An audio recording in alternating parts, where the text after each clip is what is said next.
Yo, what's going on, guys? Welcome back to the channel. Hayden Croy here with another one for you. Today we're actually going to be going over the new tires that we put on this GTI. We're definitely added a good bit more grip with these tires, but we're going to be going over why we chose these tires and also why we decided to upgrade in general. So we'll hop right into this video, but I just want to say thank you guys for tuning in. If you enjoyed this video, make sure you smash that like button, hit the subscribe button if you haven't already, and I'll catch you later.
Look at how tight this fitment is, guys. Right here, this is ridiculous. All right, so let's go on ahead and break down which tires we chose and why we chose them. So we went with the Continental DWS06 Plus, which is a all-season ultra performance tire. It's really one of the higher ranking all-seasons that you can get.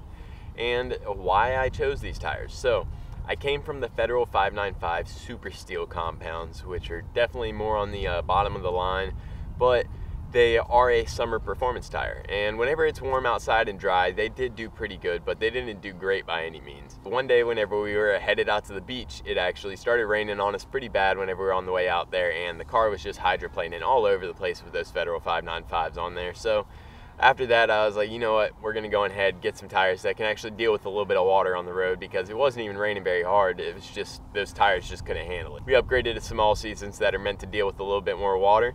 And also, just because we went on a little bit better of a tire, we got a lot stickier of a compound. So even though these are all seasons, they grip up way better than the Federal 595s did. I know that Federal does offer some stickier compounds, like their RSRR compounds and stuff like that, and they are good for track use, but not great for daily driving. They still don't handle water very well. So that's why we went with these DWS06 Pluses. Now let's talk about tire size. So we went with the 265/35 coming from a 235/45, okay? 235/45 on those Federals was a pretty tall tire, not very wide, decent tread pattern, a little bit wider than stock, but not by much. And we just simply were not gripping up very well, even whenever it was dry out there and stuff like that. I think the tires were just somewhat reaching the end of their life. We had them on for about a year and definitely put them through the ringer a little bit. So we decided it was time to go ahead and get some new tires, and we decided we were going to change tire sizes. We went to 265/35, which is a much wider tire and also a good bit more low profile.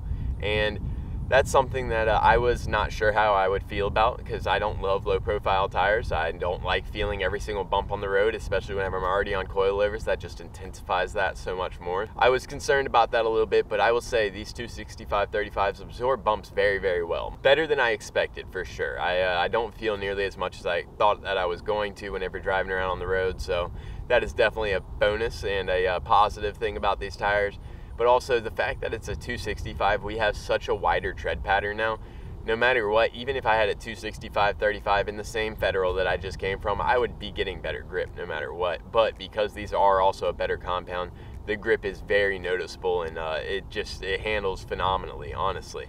We took them through the mountains on a little bit of a rainy drive, and they didn't slide around at all. We were doing just fine. Obviously, front-wheel drive cars are going to handle pretty good up there, but we didn't even have to deal with any understeer or anything like that. So these tires have honestly surpassed my expectations. All right, so now let's talk about any complications that we've had with this setup. So Up front, the clearance is perfectly fine. Obviously, you can't run these on stock fenders. You're gonna need some wide body fenders, whether or not you have the Seibon style fenders like I do, or if you go a different brand. I know that there are other companies that offer over fender kits for our cars, so if you went that route, you'll definitely have the space to fit them, or if you've gone my route, you'll definitely have the space to fit them. On stock fenders, you'll be pushing it. You could probably make it work, but you'd have so much camber, it really would just take away of the reason of running that meaty tire setup. So we're running a negative 0.5 degrees of camber up front with negative 2.7 in the rear. It's just enough. Now our rears, we are rubbing just a little bit, and that is where our complications have come into. So right now we have a 5mm spacer on the rear. It is causing me to rub on the fenders, okay? Now, without that 5mm spacer on the driver's side, it fits just fine. But on the passenger side of the car, where we fill up our gas tanks, the gas filler tube that runs down to actually fill the tank is inside that wheel well, and it has a little metal shield over it that the 265/35s just barely squeak on it. It just wants to touch it just in the slightest bit, but that is been the main issue, and it's not a big issue.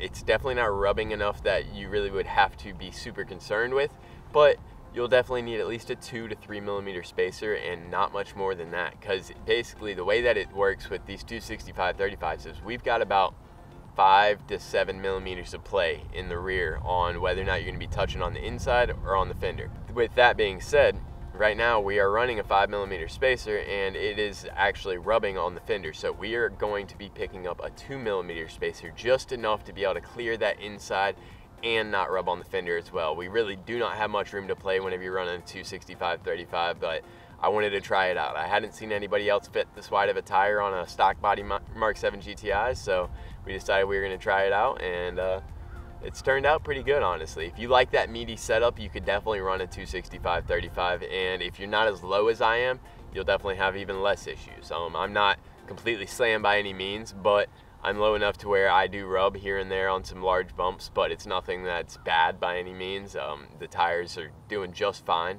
as you guys probably saw in that little montage that I did of the car. But either way, that's basically the main things for these tires.